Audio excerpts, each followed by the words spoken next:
Praise you, Father. You are good. Your grace and your mercy endures forever. And that was your faithfulness. Hallelujah.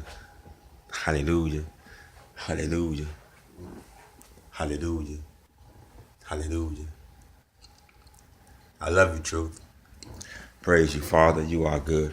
Your grace and your mercy endures forever. And that was your faithfulness. So,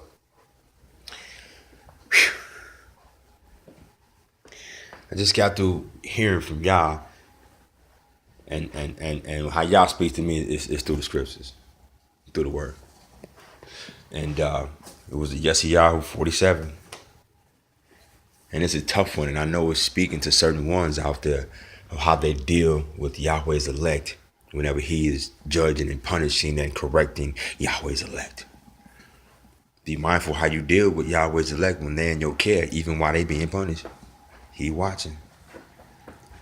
Because he only leaves them people there for a short period of time.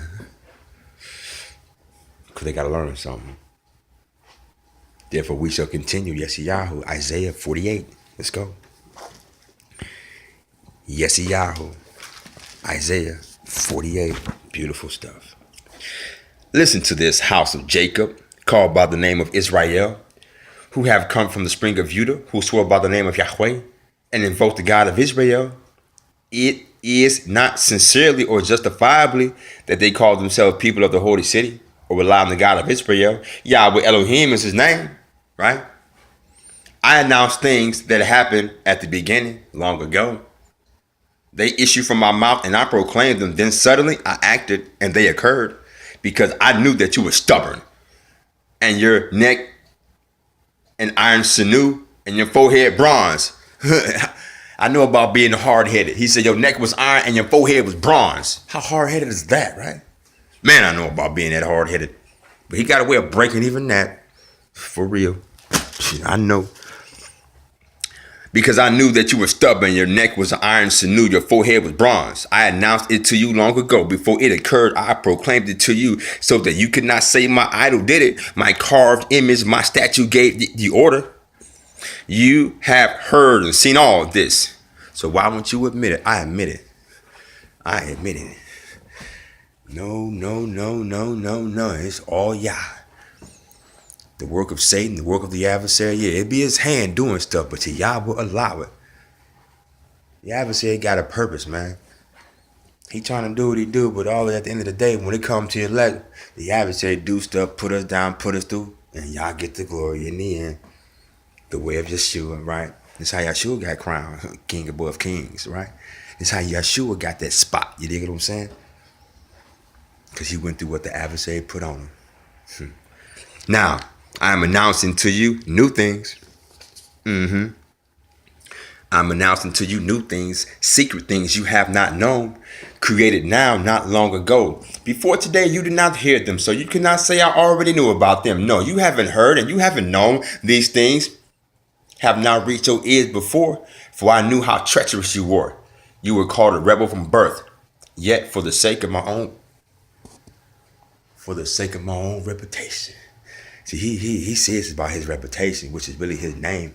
Or he says, you start divulging into that name, you start handling that name, you start speaking that name, you start bowing down in prayer and fasting and repenting, reaching out toward that name. Oh, he so says. He so says he'll turn the world upside down, not even for you, like you all that, just for his name's sake, right? Yea, though I walk through the valley of the shadow of death. For his name's sake, he says about his name, because his name is above all things. His name made the demons tremble. His name, Yod-Heh-Vah-Heh. His name, he so says. Yet for the sake of my own reputation, I am deferring my anger. For the sake of my praise, I am patient with you, so as not to cut you off. Look, I have refined you, but not as severely as silver. Rather, I have tested you in the furnace of affliction.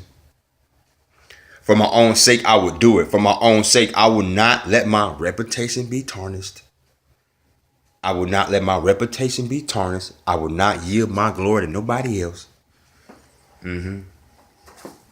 Listen to me, Jacob, Israel, whom I have called. I am he who was first. I am he who was last. My hand laid the foundation of the earth. My right hand spread out the heavens. When I summoned them, at once they rose into being. All of you assemble and listen. Which of you has foretold what is coming? Yahweh's friend will do his will against Babylon, using his arm against the Chesim. It is I who have spoken. I who have summoned him. I who have brought him, and he will succeed. Yo, you out there, you the elect, and you know it, because you're going through the furnace of affliction. You will succeed, bro. Just gotta get through it. Get through it. Keep fighting. Keep fasting. Keep pushing. You fall down, get right back up. Keep pushing. Come close to me and listen to this. Since the beginning, I have not spoken in secret. Hey, look. What you gotta understand is this. Hey, Yahweh do not speak in secret. That is Satan. When the secrecies and the covertness and all this hiding of what is being said, that's Satan. He just said it right there. And Yeshua said it himself when he was being judged in the Brit Hadashah. He said it himself. He said, look, when they came to him like, who are you? And da-da-da-da and da-da-da-da. They coming to him right when he was being judged at the Sanhedrin. He was like, hold on. I told y'all who I am the whole time. I never say nothing in secret. And really what he was doing was quoting the prophet right here in Yeshayahu. He says what? Come close to me and listen to this. Since the beginning, I have not spoken in secret. Yeah, I don't speak in secret, yo. He lets it be known what it is. He lets it be known what you're supposed to do. He lets it be known. Since the beginning, I have not spoken secret. Since the times began to be, I have been there. And now Yahweh Elohim has sent me and his spirit. Thus says Yahweh, your Redeemer, the Holy One of Israel. I am Yahweh, your God, who teaches you for your own good. Y'all know about that. Who teaches you for your own good, who guides you in the path you should take. If only you would heed my commandments, then your peace would flow like a river, and your righteousness like the waves of the sea. Your descendants will be numerous as the sand, your offspring countless as its grains. Their name will never be cut off or destroyed from my presence. If we would just listen, if we would just obey. But he will refine us. It's really not a punishment. It's a testing and a refining through affliction. But for his name's sake, for the sake of his name, for the sake of his reputation, and what we must understand that Israel, us, he has given us his name. The L, the power. He has given us his name.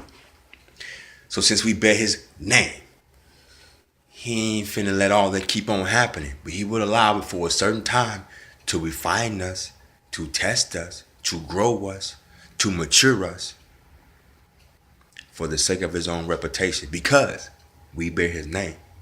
Hallelujah. Hallelujah. Hallelujah. So get through it. Push through it.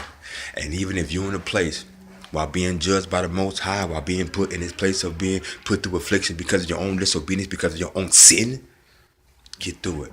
And those who he is using to punish you because of your own sin, they got theirs coming. Believe that. And so what you better do in this place is still pray for them. Because what you must understand, even while Israel was in a place of being in captivity, the men of God, the prophet still prayed. The prophet, when they was in captivity in Babylon, when Nebuchadnezzar was over them, see, these men of God still prayed for the kings that were over them. Still. They still prayed for the ones who had control over them while they were in their captivity doing their disobedience. So all these things work. And maybe if you are the man of God, maybe if you really standing right with God, you will call that king who is an idolater, don't know Yah, who don't know the mitzvot. Maybe you would cause him to know Yah and bring his whole kingdom underneath the mitzvot, underneath the word of Yah, like Nebuchadnezzar had to do.